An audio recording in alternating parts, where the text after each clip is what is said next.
Assalamualaikum warahmatullahi wabarakatuh. Sahabat Kuasif yang dirahmati Allah, berjumpa lagi dengan Ana Rania di acara Ramadanku, Ramadan bersama Kuhas.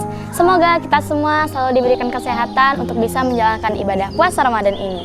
Kali ini kita akan berbincang tentang permasalahan seputar Ramadan bersama Abah. Assalamualaikum Abah. Waalaikumsalam warahmatullahi wabarakatuh. Apa kabarnya Abah? Alhamdulillah sehat Ana. Terima kasih Abah udah mau nemanin Ana ya di acara Ramadanku, Ramadan bersama Kuhas. Hari ini kita dapat pertanyaan baru lagi nih Abah dari sahabat Kuasifi. Nah, pertanyaannya itu kira-kira Abah saat bulan puasa nih ada keluarga kita atau teman kita yang meninggal. Nah, kita menangis itu sah nggak Abah puasanya? Dengan rahmat Allah SWT, bukanlah sesuatu yang dilarang dalam agama. Menangis bukan sesuatu yang dilarang. Cuman yang kemarin kita bahas tahu, ya, apalagi ada orang meninggal sudah menangis dia teriak-teriak niyaha. Niyaha itu artinya kayak orang stres. Apa meninggal macam-macam lah suaranya yang tidak baik. Islam memakruhkan itu. Tapi kalau hanya sekedar menangis itu normal. Nabi juga pernah menangis ya. Namun jangan pula nangis lebih-lebihan. Apa maksudnya nangis lebih? Banyak keluar mata masuk ke mulut. Atau minum pula. Terasa lagi asin dan itu bisa batal. Jadi kalau sekedar menangis itulah sesuatu ungkapan dalam diri kita. Bahkan Ananda Rania dan pemirsa drama ketika mendengar ayat Al-Quran yang berhubungan dengan azab, yang berhubungan dengan keburukan, itu dianjurkan untuk al-buka, menangis. Ya, menangis dalam makna bahwa sedih, takut akan dapat azab, takut akan dapat keburukan, menangis ya. Ketika bertemu dengan ayat-ayat azab, itu bagus dan baik. Jadi maknanya menangis ketika puasa tidaklah membatalkan puasa, cuman jangan berlebihan, lagi-lagi jangan berlebihan. Sebab berlebihan menangis sampai meronta-ronta, sampai mengeluh-ngeluh, sampai niyaha dalam bahasa agama. Niyaha itu artinya teriak-teriak. Ngapo kau meninggal?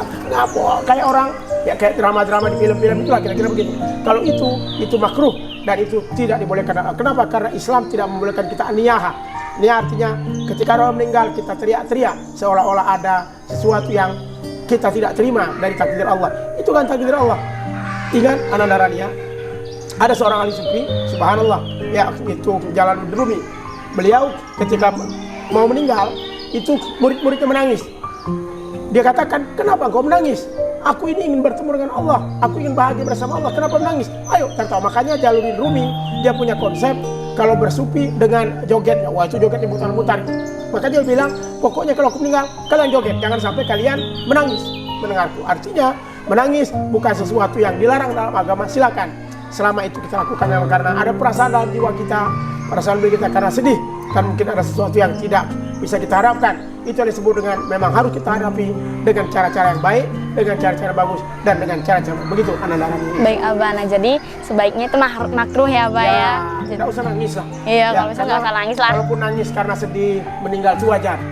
Ya, Semua ya. orang punya hak. Nabi Muhammad seorang nabi saja menangis. Ya, seperti misalnya Abu Bakar, Umar itu sahabat yang paling kuat. Ketika mendengar Muhammad meninggal, beliau menangis, mengeluarkan air mata, terseduh-seduh. Kenapa? Karena sedih ditinggal Nabi Muhammad SAW. Artinya menangis itu normal dan tidak dilarang agama, cuman jangan berlebihan sampai keluar dan juga sampai tertelan pula air matanya. Begitu. Baik Abah. Nah sekarang nih pertanyaannya tuh kira-kira kalau kita puasa tapi lupa baca niat sama lupa sahur Abah karena bangunnya saat matahari terbit ya kesiangan. Allah sahur itu sunnah. Inna bis sahur barokah, dalam satu ada keberkatan. Pertanyaannya niat. Makanya selain Imam Syafi'i, kalau Imam Syafi'i tajdid di dunia sahur itu diperbaharui. Makanya jangan tidak ikut taraweh. Biasanya di taraweh itu kan di Indonesia ada sebuah tradisi.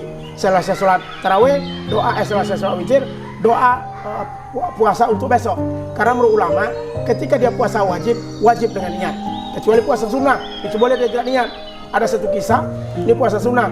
Nabi Muhammad SAW setelah pulang dari sholat subuh, beliau balik ke rumah, nanya kepada Aisyah, ya Aisyah, apa makanan hari ini? Kata Aisyah, laisa lana ta'am ya Rasulullah, maaf ya Rasul, wahab suamiku, tidak ada makanan kita hari ini. Rasul katakan, ini Islam, aku puasa hari ini. Artinya ketika tidak ada makanan, belum berniat, tapi puasanya sunnah, maka Rasul langsung berniat ketika ia ingat waktu itu. Itu puasa sunnah. Maka ulama mengatakan kalau puasa sunnah tanpa niat di ujung pun tidak masalah. Ketika kita ingat langsung berniat, itu oke. Tapi kalau puasa wajib seperti yang kita tunaikan hari ini, itu tidak boleh kecuali dengan niat. Karena syarat sahnya harus dengan niat. Lupa Pak Ustadz, kalau lupakan yang ceritanya.